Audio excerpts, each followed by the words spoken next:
هنا حيث صمت الزمن آلاف السنين تفتح الأبواب التي حفظت أسرار الحضارات.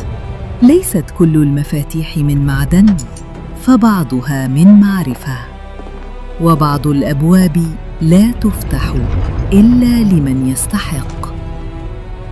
أهلا وسهلا بكم.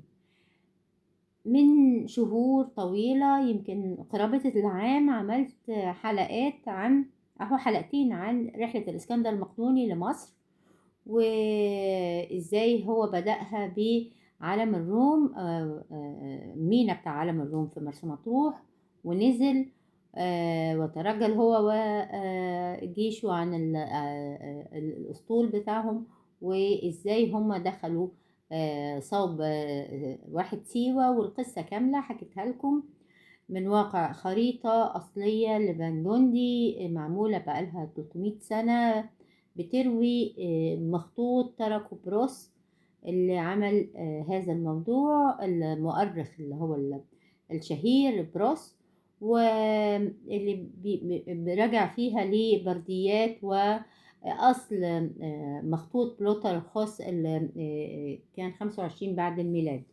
وبالتالي هو كان بلوترخوس كلامه أقرب للتصديق، لأنه ما كانش بمعزل عن الفترة الزمنية اللي ظهر فيها الإسكندر المقدوني، واللي تحدث فيها عن معلومة لأول مرة نتكلم فيها. كانوا تتكلم فيها مخطوط قصدي يعني، أو خريطة اللي اتكلمت عن إن رحلة الإسكندر المقدوني الرئيسية ملاقاة ملك الفرس داريوس كانت من خلال منتصف شبه الجزيرة العربية فيما يعرف الآن بالسعودية، لكن هي كان منتصف شبه الجزيرة العربية، ومر بنهر إفتان ودخل على منطقة المنطقة المعروفة حاليا بالإمارات اللي هي على نهر زارا، وانتهت بمعركته الشهيرة في ماكيتا التي ينكرها الكثير من المؤرخين نتيجة غياب الوثائق، ولكن هي موجودة في الوثيقة الأصلية بتاعت بلوترخوس، وموجودة في خريطة فان جوندي الخاصة برحلة الإسكندر المقدوني لهذا الموقع. ثم تم بمساعدة أهل ماكيتا اللي هي رأس الخيمة حاليا أسر داريوس، ثم هو قيل أنه هو انتحر، رفض الاستسلام، ولكن هكذا كانت الحكاية كاملة. وبدأ طبعا احنا زي ما انا قلت لكم ان بدأت عملية النبوءة لما راح لمعبد النبوءات او معبد ام عبيدة او معبد جوبيتر امون الاسكندر المقدوني حتى يأخذ الإذن بهذه الفتوحات. فاعترضت عليا، البعض اعترض عليا لما انا قلت قبل ما ترامب يتولى الحكم رسميا في امريكا، قلت انا لو منه اطلع على معبد ابدا برحله سيوه.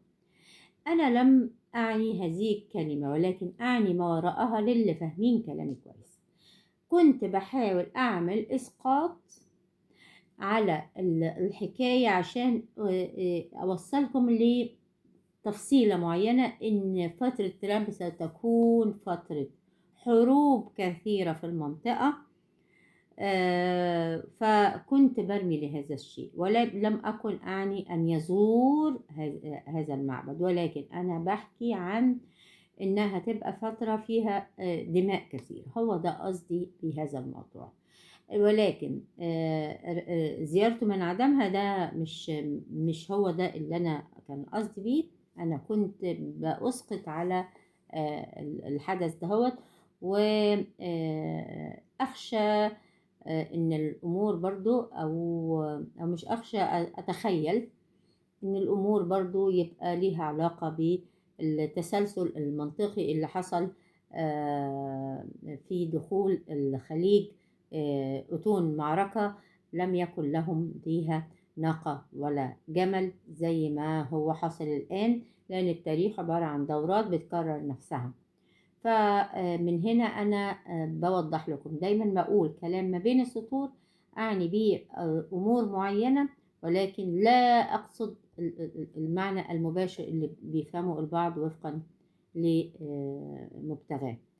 خاصة إن لم يتبقى من معبد أم عبيدة أو أمبيدة أو معبد جوبيتر أمون إلا هيكل بسيط جدا لا يكاد يفي بالرواية التاريخية كاملة. بس هو ده اللي أنا حبيت أقوله لكم.